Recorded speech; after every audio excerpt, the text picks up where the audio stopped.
The crime is out of control in this country. And I have often made this comment: whenever the PNP is in power, murder rises. Whenever the PNP is in power, crime rises. And I keep telling people that you have a greater chance of being murdered in Jamaica than by being hit by a car. We can't live like that in our own country. So the Labour Party makes another commitment to you.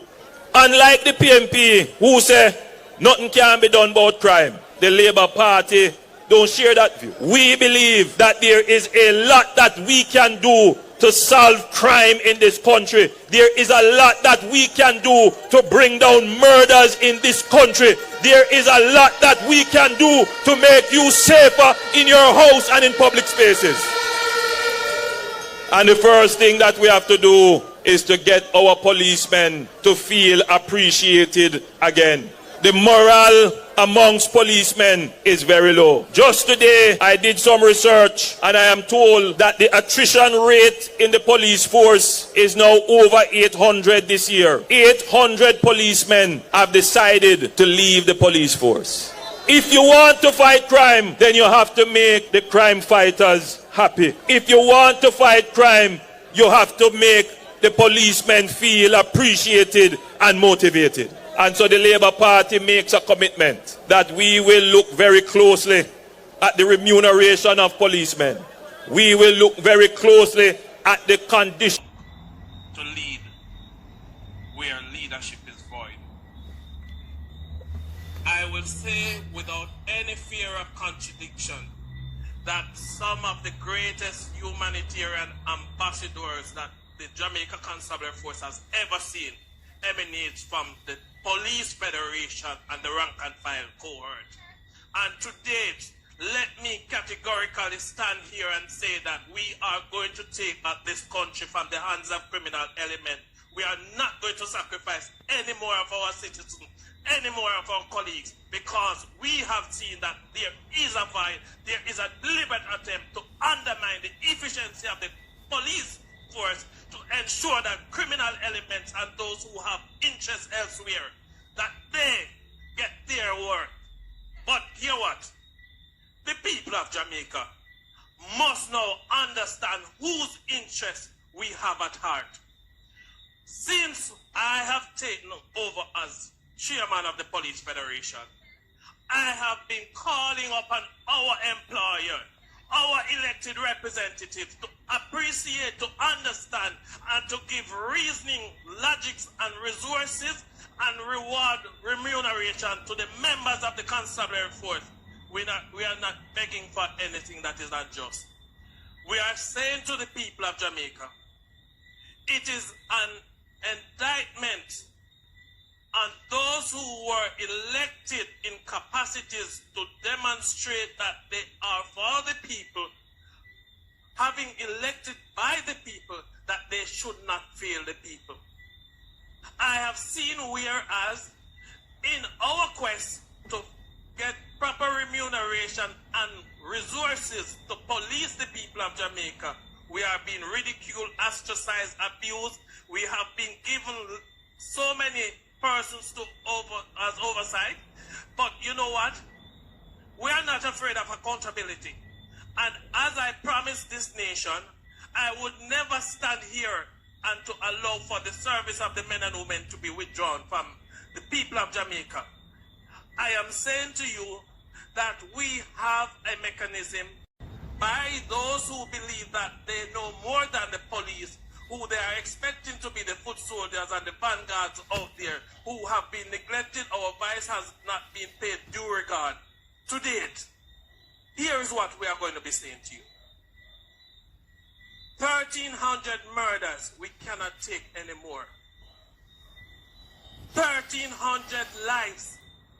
Too many of our men and women are being killed, and we are not in a civil war. The Police Federation is saying, hold those who you elect and who you are paying your taxpayers' dollar to account for every single life. Accountability matters. Speech and pretty speech doesn't matter at all if the heart doesn't go where the mouth is. And the capital doesn't go where the resources is needed to protect the interests of the people of this country. We are not in a civil war. We need leaders to underscore the importance of what it is that policing means. We are trained. The people of Jamaica entrusted us when we took the oath of office. And it is incumbent that as a leader today, I am going to, even if it is that they are saying that they are preparing to ostracize, even to kill me at the battlefield, this is one thing that I'm going to lead and demonstrate, that leadership is mine. And anytime people believe that we are going to sacrifice any more of our members, it cannot be that at the end of the day, criminal elements out there, legal fees are paid, but the police officers continue to languish, and you hear that we are waiting to issue a purchase order, commitment letters to attorney, no communication, and people continue to believe it's business as usual. It cannot be that you are preparing to sacrifice the men and women who have given their just cause in the interest of the people when they stood in defense of the defenseless, and they stood for the people's cause, and yet still those who are elected and who have the capacity and the will to do what is honorable decide that they are going to throw 88 members under the bus for suspension who stood in the gap for the people of Jamaica. 76 members who were placed on interdiction, they have disrupted their family lives. 29 members who have their matters have been appealed, are being placed on suspension without any due regard for their family lives. Let me ask you something now. Jamaica, is it fair that even when you are acquitted, the day you are placed on a charge, you are suspended, but you are languishing for months by the same slave masters who are telling this country that they are not enslavers? Let us cut modern day enslavement in the interest of this country. Let us be brave enough to stand up and to found every single life and to pay proper respect for the rights of all. Let us not continue to sacrifice ourselves and our dignity without a cause. At this time, I touch on another sore issue. The people of Jamaica elect persons to demonstrate that they have the will to stand in defense for them.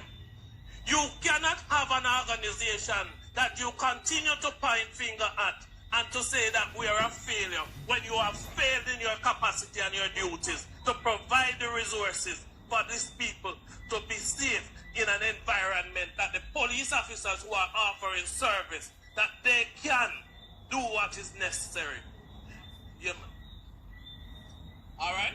So let me say this to you. You cannot have a constabulary force where you have so many vehicles that should be policing the streets, and yet still they are parked at a garage, unable to be repaired, and we are begging for resources. You cannot have a police officer whose condition on the road, you are seeing the divide of uniform, you are seeing him looking shabby. It is not because he's wanting in any stage or shape or form to be out there like that. It is because the system has failed to equip him properly and to cause him to be looking immaculate. You cannot put police officers in a precarious position. I am going to touch 3 issues that the government of Jamaica, our employer, has no conscience about. Slavery. We are black people who come through slavery and we're insecure.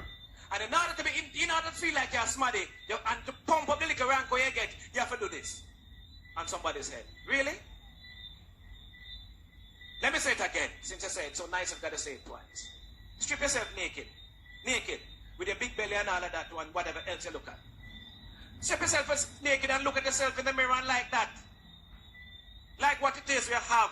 Whether you light your candle or you don't light your candle. Light whatever you have, that's yours. Appreciate what you have or you don't have. And when you're comfortable with your own self, then you don't You can't dress yourself in any clothes, no pretty clothes, no chevron, no nothing, no bar, no nothing, to make you something that you are not. Because if you are nothing without your uniform, you are nothing with your uniform. If you are nothing without your rank, you are nothing with your rank. And you can't expect, you see, to deliver a high quality service or expect your subordinate to deliver a high quality service if you yourself abuse them. The cycle of abuse, you check it out. Did you know that one of the greatest indicators or predictors of homicidal or multiple homicidal behavior is young men being tortured by their mothers, not the absent daddy? But beyond that, the general study, the general data on abuse says that people who are abused tend to become abusers. Police officers, let me tell you something. Not for uno abuse other junior members of staff. Not for uno. And I'm not necessarily talking about here, but you must have one or two in the business. You told me to come and talk the truth, don't they? Shut me up. But now shut up. You have too many insecure police officers who hold down other people and who badmind other people and who badmouth other people. You talk about squad mentality. Sometimes the worst enemies that police have are other police officers themselves. You have to be so comfortable with yourself that you, a corporal, and you fail your corporal examination for whatever reason, and somebody who you and them that study together, them pass and get sergeant, you must feel good for them. But you who get the sergeant, shut up and stop behaving like you're a better person. Don't laud it. What, because you get a little one stripe, that don't make it none. Panta Penta could have him buy a lunch anyway because he could have more money than you. So? Because you could have 9 picnic and money, he would have 2. We all know those things. And maybe 3 of them are not even yours. We know the story. Why? Those are data. So people, the abuse has to end. But police officers have to take control of their own destinies. And let me tell you something. You thought I was going to not talk about it? I am going to talk about it. I believe in upholding the law. I believe in due process. I believe that people must not be punished until they have been found guilty. Am I right or am I right? Some people vex with me and I carry belly because I said, I believe, follow me here, I believe that Ruel Reid,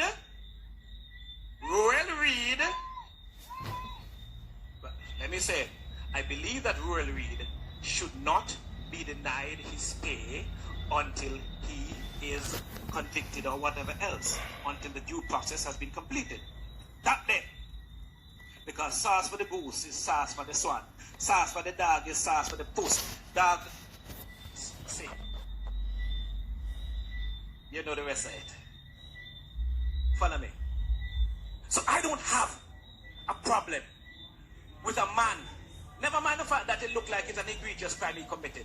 I have no problem with Ruel Reid and others being paid while not found guilty, while they're managed before the court.